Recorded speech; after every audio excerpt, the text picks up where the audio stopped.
learned a long time ago that if you wanted to get anything done with Jim, you went to his wife. All kidding aside, the story Jim tells is absolutely accurate. I got what we call in my old neighborhood in Claymont, Delaware, I got shellacked in the first 2 primaries. And I kept saying, I'm waiting to go to South Carolina. No, I mean it sincerely, because I come from a state that has the 8th largest African American population, and that's the source of all my support in Delaware, for real. And I got down here, and things were moving pretty slow. And I remember Miss Emily saying to me, and I heard her say it to Jim, we should be for Biden. And she's an incredible woman. I'll speak about her a little bit.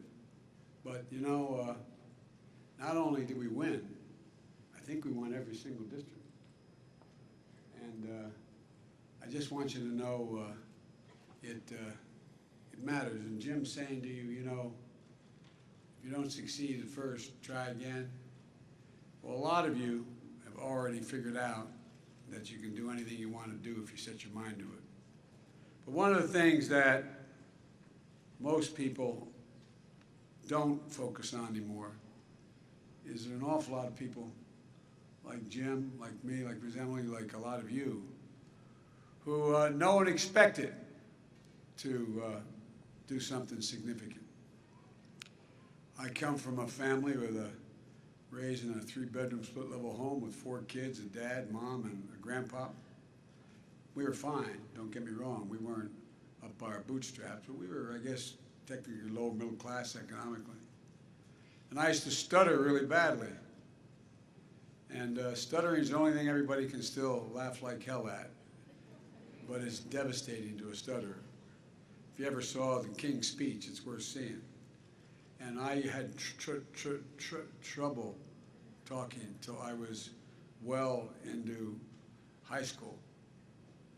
And but I was convinced that my mother would say, never bend, never bow, never kneel, never give up.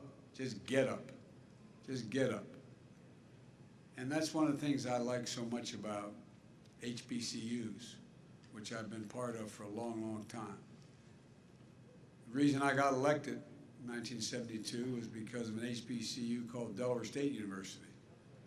They organized from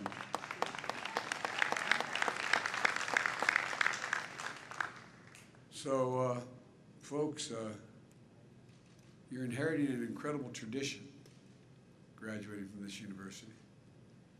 On Inauguration Day, I placed my hand on the Bible and looked out toward the National Mall. And what I see, I saw a South Carolina State baseball cap. Oh no, not kidding, not kidding. Talking to 2 former presidents, Clinton and Bush. Today I look out and I see Jim in his South Carolina State cap and gown.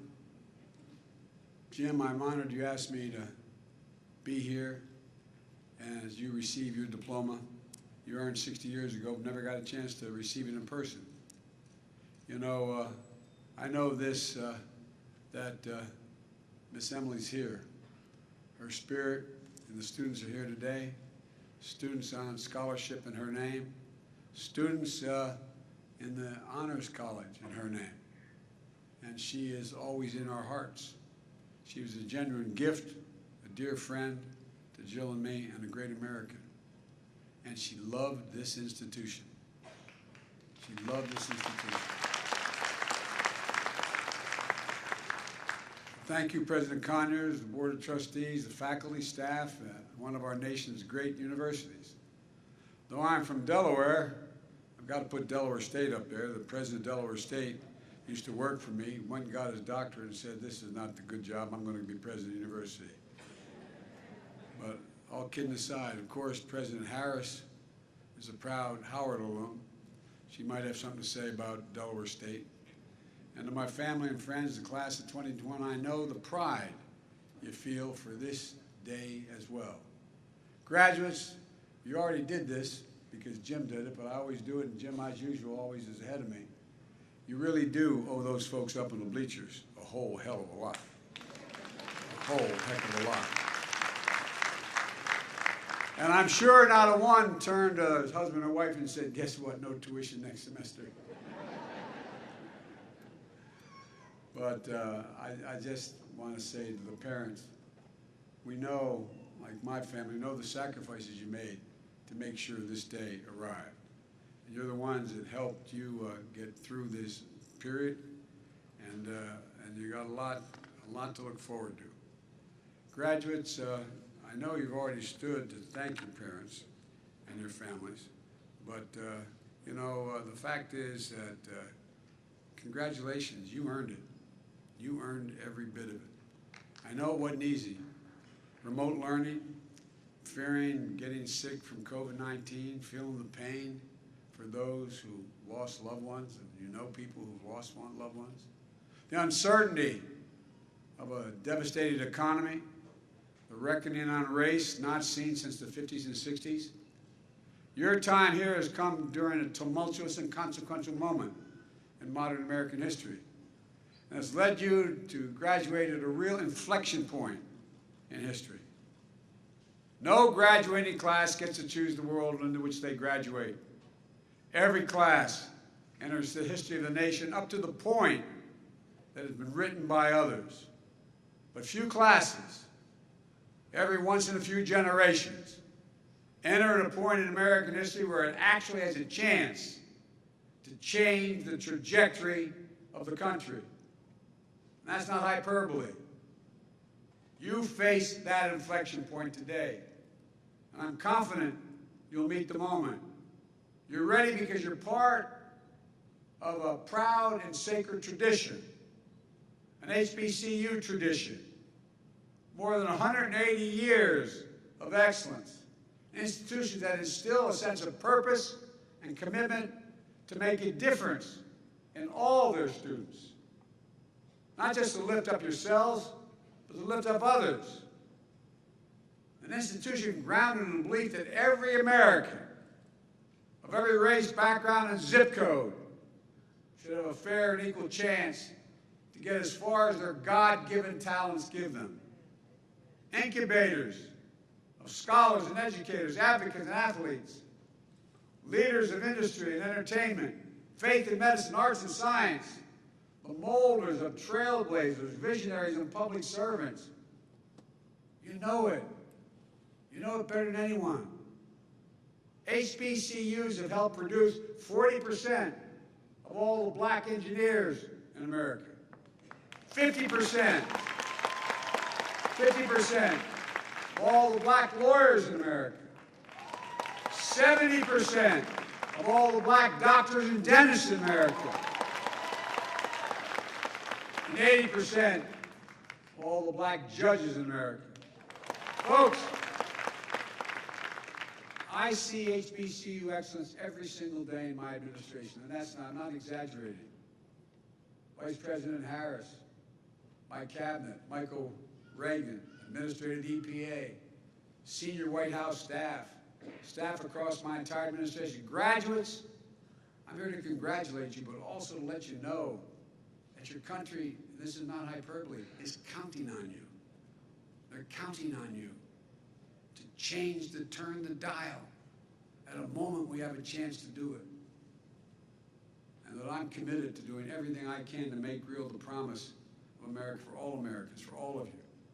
That's why my administration has delivered $5 billion so far to HBCUs just this year. Just this year. And more to come. Because there's nothing you're unable to do if you have the product. If you have the laboratories, if you have, well, a lot of these HBCUs aren't endowed like these other universities. For South Carolina State, it helped. It helped clear the balances of more than 2,500 students in student debt. It helped students weather financial hardships caused by the pandemic and stay in school. It financed the residence hall, the largest in South Carolina. And that's why we're working to increase, and we will get it done with Jim's help in the House. Pell Grants by another $1,500, so particularly black students and lower income families can attend community college, four-year schools, and black universities, HBCUs. That's why I'm proposing a historic investment to create and expand HBCU programs in high-demand fields like cybersecurity, engineering, and healthcare. These are the big-paying jobs getting out now. But too many HBCUs don't have the laboratories, don't have the capacity. They have the intelligence, they have the intellectual capacity, but they don't have the research dilemma in front of them. We're going to create new research and development labs to prepare students for jobs in the future and establish HBCU research hubs all across this nation. I also reestablished the President's Board of Advisors on HBCUs, led by a friend of mine, Dr. Tony Allen, president of Delaware State University. As I said, used to work at my staff to engage the private sector to advance HBCUs. It's beginning to happen. I think your president will tell you. Vice President Harris is in constant contact with leaders of the Divine Nine. I signed an executive order to advance HBCU excellence across the administration in everything from policies to funding.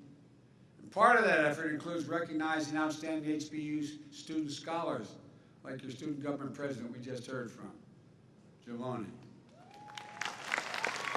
Congratulations. But there's always more we can do.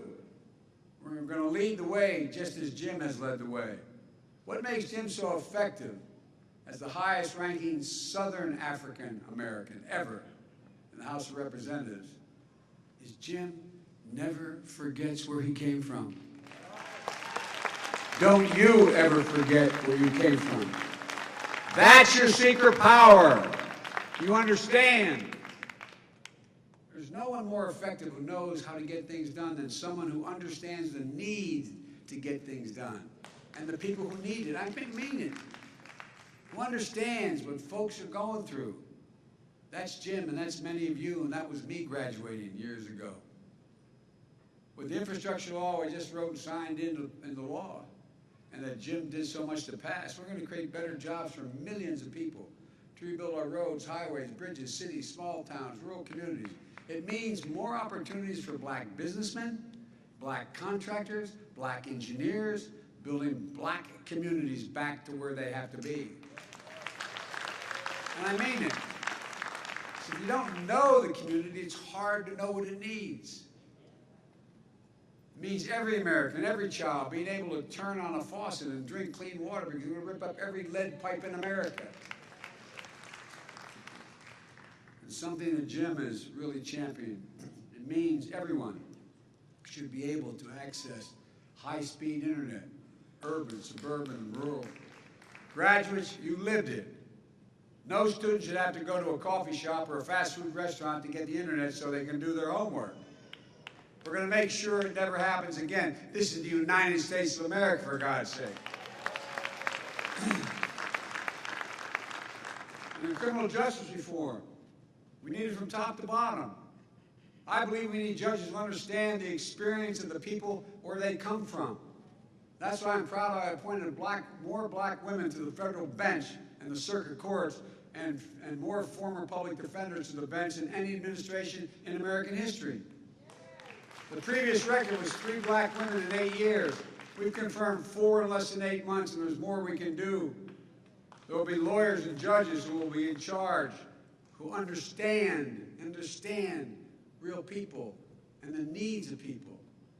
On police reform, I share the frustration, and I know the family well. George Family Justice Act and Policing Act, I know the family well. It's not been passed in the Senate, but the fight's not over. Despite Republican obstructionism in this bill, we've made changes to the federal law enforcement policies that I have the ability to do with the stroke of a pen. The Justice Department has banned chokeholds, restricted no-knock warrants, required federal agents to wear and activate body cameras. It also ending the Justice Department's use of private prisons, rescinding previous administration requirements that U.S. attorneys seek the harshest penalties. The Justice Department has opened a pattern and practice investigation into systemic misconduct of police departments in Phoenix, Louisville, Minneapolis, Mount Vernon, New York. But we're just getting started. This administration is going to continue to fight for meaningful police reform in Congress and through additional executive actions. And you will be our next generation of elected officials, police chiefs, civil rights leaders, leading the way. See what just happened in New York City? First black woman head of the police department.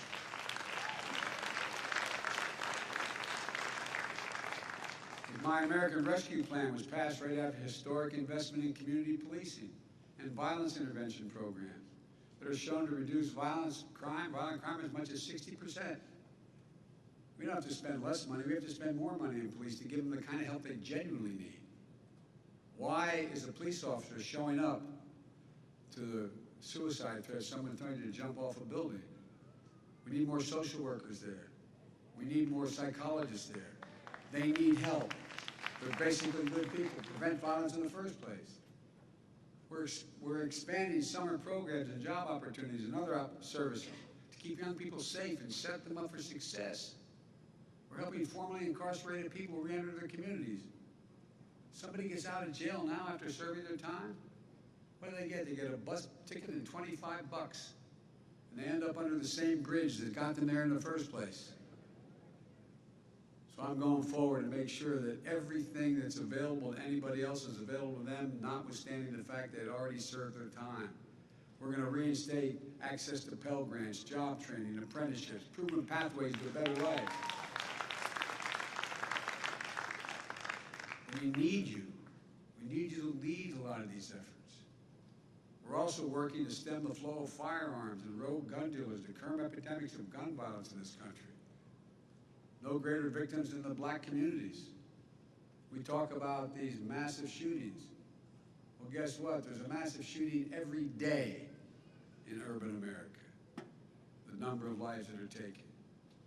But you'll lead the way as community leaders, educators, faith leaders, nonprofit leaders. This is my daughter's doing right now. She's a social worker. She's heading up Boys and Girls Clubs all across the country. You got to give people alternatives. You got to give them a reason to think they can make it.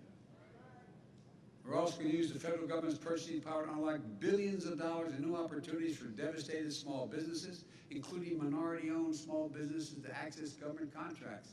The goal I've set is 50% increase in the number of minority contracts going to minority firms by the year 2025. Because folks, what did we learn? We learned there's no difference between a black entrepreneur and a white entrepreneur in success, except the black entrepreneur usually doesn't have a lawyer, usually doesn't have someone who is going to be there, an accountant, to get it all set up. Their idea is as profound, but the help is missing. You'll be the entrepreneurs and business owners accessing that opportunity and reinvesting in your communities. On housing, it isn't right. If a builder goes out and builds the exact same home in two different sides of an interstate, one in an all-white neighborhood and one in an all-black neighborhood, same exact home, the moment the last screw or bolt was put into that home and somebody occupies it, the black home is worth 20% less than the white home.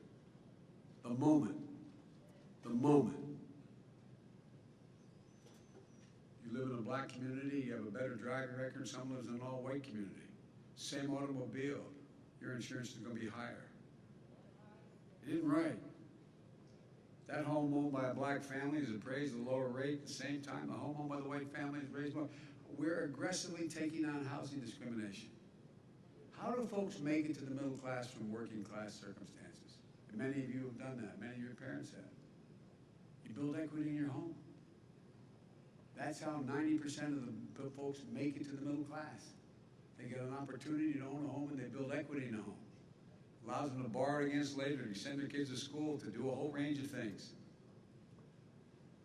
And you're going to be the ones having to lead the way, not the ones just benefiting. You're the ones that have to lead the way because you understand. Maybe most important of all, we have to protect that sacred right to vote, for God's sake. Think about it. I got started in politics because of the civil rights movement. I noticed some of you were looking and I thought you were wondering, how does he know the black national anthem? Well, because I sat in a black church after going to 7 o'clock mass. I'm a practicing Catholic. At 10 o'clock on the east side, getting ready to go out and desegregate restaurants and movie theaters in my state. Well, guess what? I've never seen anything like the unrelenting assault on the right to vote. Never. I don't think any of you have on this stage ever seen it. Not a joke.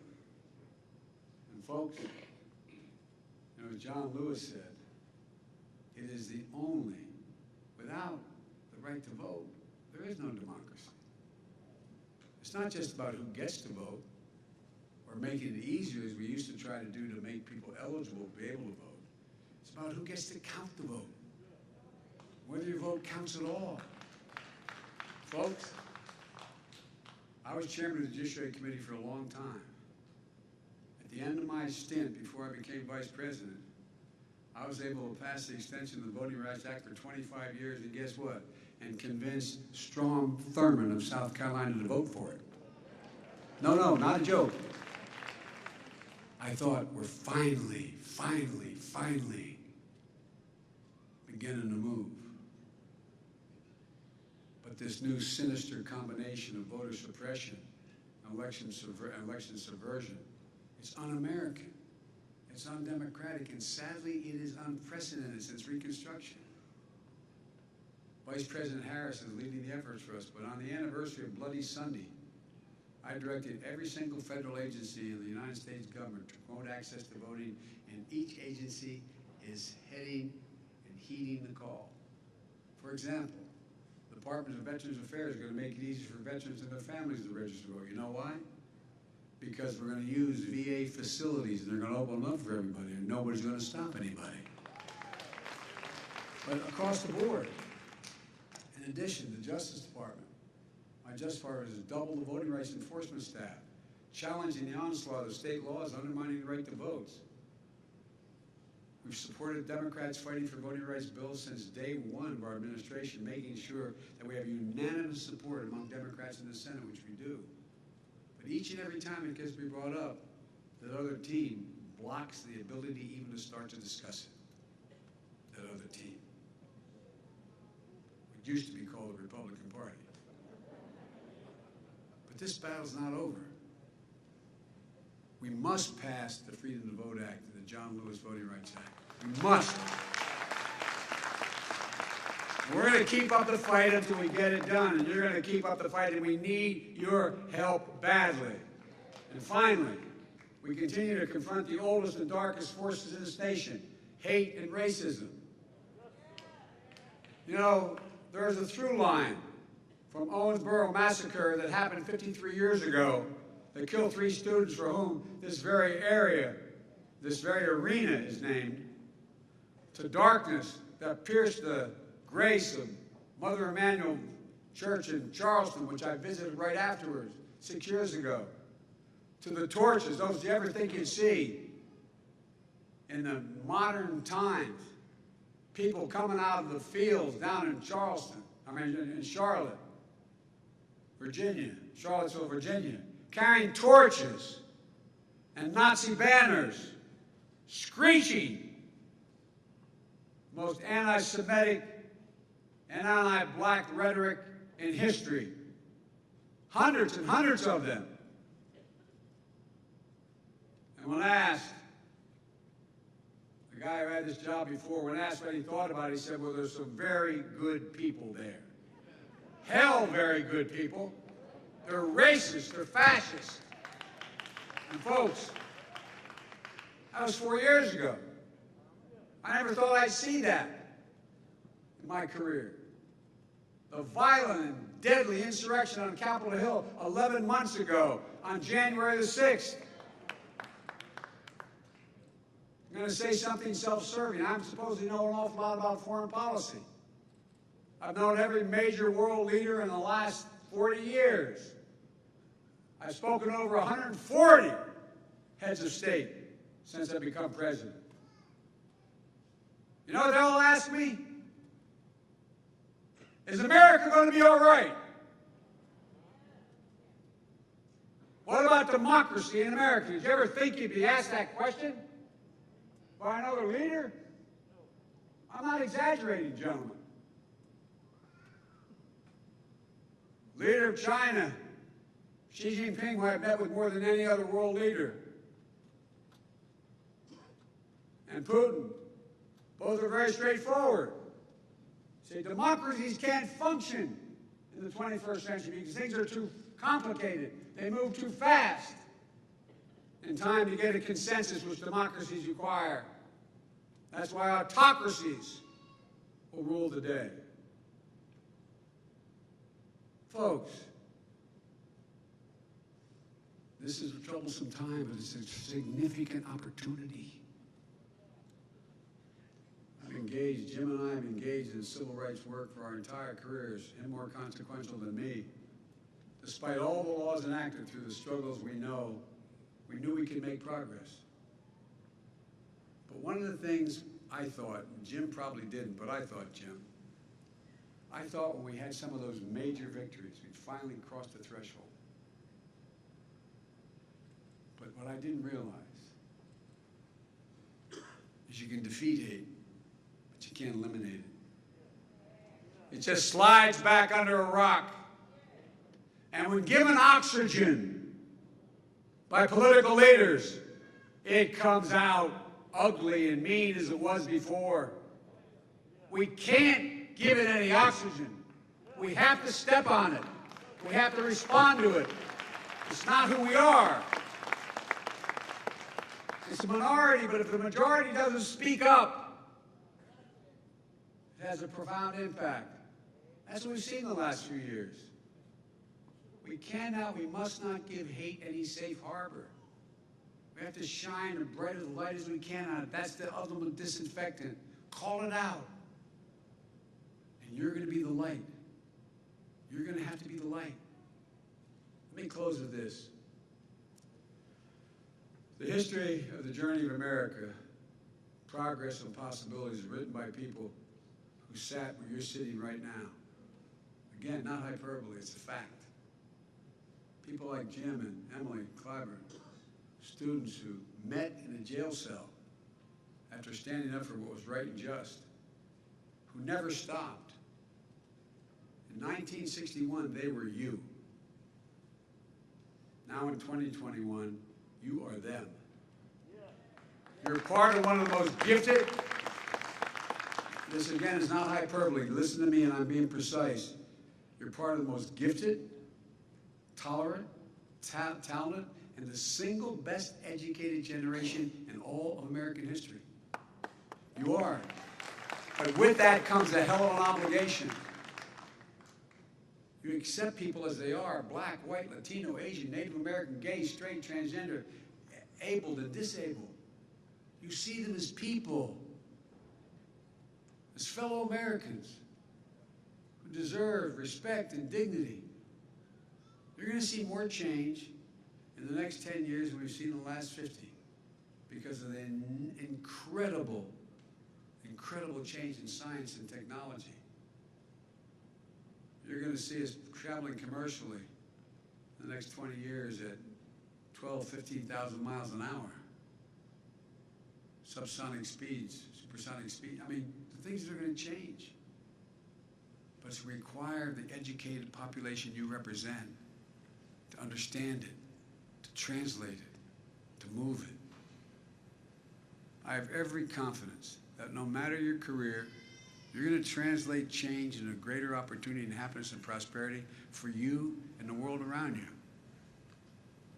When I looked out on Inauguration Day, I saw that South Carolina baseball cap that I saw. Well, your hope and your optimism. That's why I asked a 22-year-old Amanda Gorman, the youngest inaugural poet in history, to read her poem. As a matter of fact, my professor wife, Jill, we're still teaching full-time, found her and asked her to speak. And here's what she said in her poem. So while once we ask, how could we possibly prevail over catastrophe?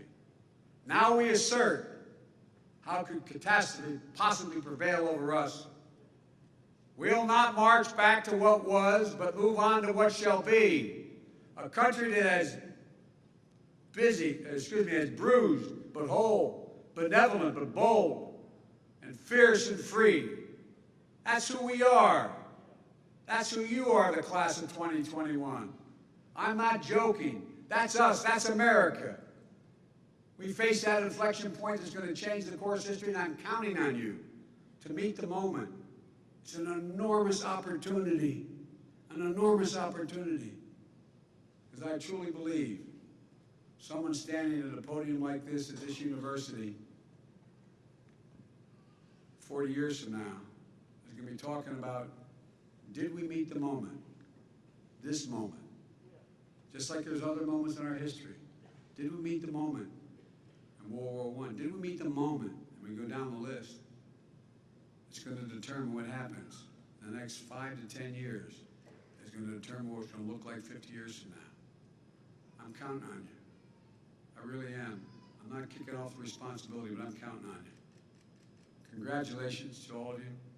Merry Christmas and happy holidays. I say to the military, God bless you all, and may God protect our troops, fellas and ladies.